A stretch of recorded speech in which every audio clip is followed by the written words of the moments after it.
Miavako malala ho amin'ny tompo ho aminareo mandrakarivana ny fahasoavana sy ny fiadanana avy amin'ilay Andriamanitra ray sy Jesoa Kristy tompontsika.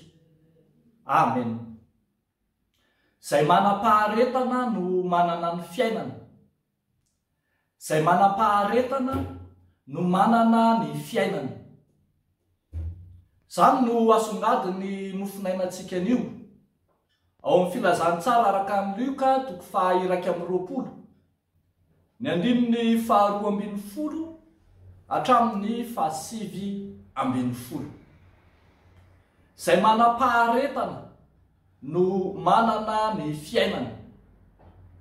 Hoy indrindra ny voalaza ny andininy 7:20 manao hoe amin'ny faharetanareo no hahatananareo ny ainareo. Amin'ny faharetanareo no hahatananareo ny ainareo. Ambara ry havako malala, Jesosy Kristy manambara mialoha ny hitranga anaparany, mitanisa reo zavamisy eskatolojika, ary ambaran Jesosy ireo fanambarana samihafa mialohan'ny fandravana, mialohan'ny atongavana zany farany izany. Voatanisa eo daholo fa andready ianareo tabataba, isy firenena hitsangana mely firenena, isy fanjakana hitsangana mely fanjakana, horohorotany, mosary, arety mandringana sy ny hafa. Fa eto amin'ity mofinainy ity dia tany sain'i Jesosy ihany koa ireo zavamisy izay fambarany farany, dia ny fahoriana sy ny fanenjehana ny mpanompon'Andriamanitra amin'ny mampino any Kristy azy. Ny mpino entina ho tsaraina, ny mpino ho enjehina, ho ankalaina, ny mpino ho esoina, asiana ratsy, ny mpino izay ho viravirain'ny fitsarana zao tontolo zao, ny mpino hiatrika hatramin'ny tranomaizina mety ho fahafatesana koa azy. Zany zavatra mahatsiravina maro samihafa izany no ambaran'ny Tompo fa tsy maintsy hiseho mialohan'ny fandravana, mialohan'ny farany. Ambaran Jesosy mazava fa tsy izany akory ny farany, fa fambara mialohan'ny farany zany. Arak'izany dia ambaran Jesosy fa izay mpino manana faharetana eo anatrehan'izany toe-javatra mahatsiravina, fahoriana maro samihafa izay miatra manaina eo amin'ny mpino zany, izay manana faharetana sy fahatokiana hatramin'ny fahafatesana eo anatrehan'izany zavatra loza samihafa misy eo amin'ny mpino zany, no manana fiainana. Izay maharitra eo anatrehan'izany no mandray ny satroboninahitry ny fiainana izay omen'ny Tompo azy. Eo amin'ny fiatrehana ireo zava mahatsiravina samihafa ireo dia ambara sahady fa tsy hiady ho amin'ny tenany samy rery ny mpino, fa eo Andriamanitra, eo ny fanahy masina izay miara-miady aminy, mampandresy azy sahady eo anatrehan'ny adin'ny tany. Tsy adiny mino samy rery ny miatrika ny fitsarana sy ny fanenjehana sy ny fahoriana sy ny fanoloran'ny olona anao eo anatrehan'ny sinagoga sy ny tranomaizina, eo anatrehan'ny mpanjaka sy ny mpanapaka. Fa ambaran Jesosy mazava tsara fa izy no anome anareo vava sy saina izay tsy ho azon'ny fahavalo rehetra valiana na resena. Vava sy saina enti mandresy no omen'Andriamanitra izay matoky amin'ny fanarahana azy, izay manana faharetana eo anatrehany adiny finoana marihana mazava tsara eto fa tsy izay rehetra miatrika fanenjehana akory no arovan'ny tompo, fa ho tsara ny voalaza eto manao hoe noho ny amiko, noho ny anarako. Hoentina enatrehan'ny mpanapaka sy ny mpanjaka sy ny mpanapaka ianareo, noho ny amiko, noho ny anaran'ny tompo. Ka raha ny anaran'ny tompo no anenjehana anao, dia le tompo izay tompoinao, izy mihitsy no hiaro anao, anome ny teny eo am-bavanao, anome anao ny fandresena, manomana fiainana ho anao.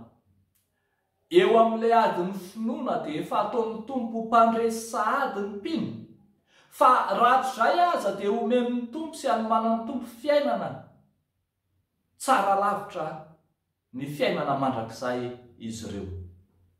Ry havako malala ao amin'ny tompo, tsy miady rery ny mpino, fa miady ny adin'Andriamanitra, ka Andriamanitra mihitsy no miandany azy.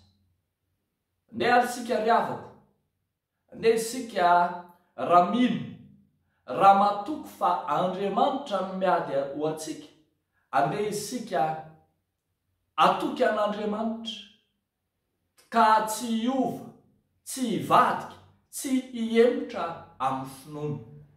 Raha matoky isika fa Andriamanitra no miady ho antsika, andeha hanana faharetana amin'ny finoana azy isika, ka na inona zavatra miseho, na ahoana toe-javatra manoloana, dia atoky isika fa hain'Andriamanitra no mampandresy sy manome fiainana ho antsika.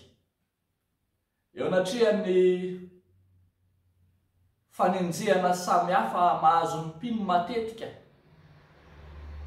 ambedy tenin'ny mpino hoe hiala, za tsy hanao tsony, leo ampy zay.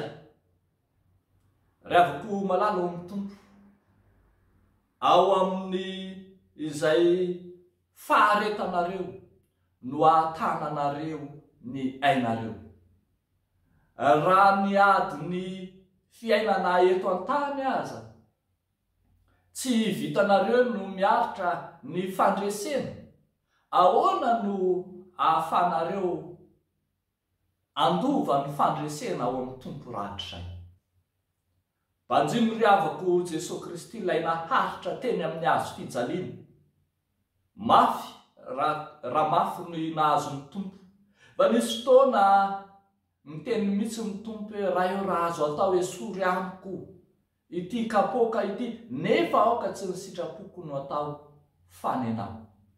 Jesosy Kristy naharitra tamin'ny lalan'ny hazo fijaliana ka nankatoy mandrakariva ny sitrapon'Andriamanitra, dia nekeny na dia nizakana sy nisotrona ny mangidy sy ny mafaitra azy, dia nekeny na dia hatramin'ny hazo fijaliana azy, dia nekeny na dia hatramin'ny fahafatesana azy. Fa tamin'ny faharetan'i Kristy teo amin'ny hazo fijaliana no nananganan'Andriamanitra azy tamin'ny maty tamin'ny andro fahatelo, ary nitondrana fandresena mihezinezina, tsy ho azy ihany fa ho an'izao tontolo izao koa. Ianao koa ry havako malala, raha miara-miaritra aminy ianao, dia hiaraka manambonina hatraminy koa, andova le fiainana tsara, le fiainana mandrakizay. Dia n'Andriamanitra irery ny voninahitra. Amen. Ivavaka isika ry havako. Jesosy Tompo misaotra sy mankalaza ny anaranao zay ilay Andriamanitra naharitra teo amin'ny hazo fijaliana, ilay Jesosy Kristy nanaiky hatramin'ny fahafatesany, ilay tsy mba nandany tenany fa nanaiky sy niaritra ny lalan'ny hazo fijaliana ho famonjena izao tontolo izao. Isaoranay ny anaranao Tompo Andriamanitra tsy toa, ilay nahafoy ny zavatra rehetra ho anay, izay mendrika ho vonjena, izay mendrika ny andova ny lanitrao. Ary dia misaotra anao nanokatra ho anay zany lala tsambatra, lala-pahasambarana izany. amin'ity farany herinandro ity, mametraka eo ambany fahasoavanao ny fiainam-panahinay, ny fiainam-panomponay eny Andriamanitro, mba tsy ho latsa-danja ny ara-panahinay indrindra izay atrehanay ny fanompona raha pitso alahady, homany fosaina fanahy izay ho vonona amin'ny lafiny rehetra hiatrika anao Andriamanitra, ilay Andriamanitra masina sy be voninahitra. Dia ta io manokana Tompo, ireo mpitory filazany tsara manerana izao tontolo izao, amin'ny fiomanam-panahiny, amin'ny fanomanantenany, ireo mpandray anjara amin'ny fanompovavahana rehetra na iza, hiatrika ny fanompona rahampitso, apetraka sahady eo am-pelantananao. Amin'ny anaran'i Jesosy Kristy zoky ity anay, nanaovanay sy angatahanay izany mivavaka izany. Amen.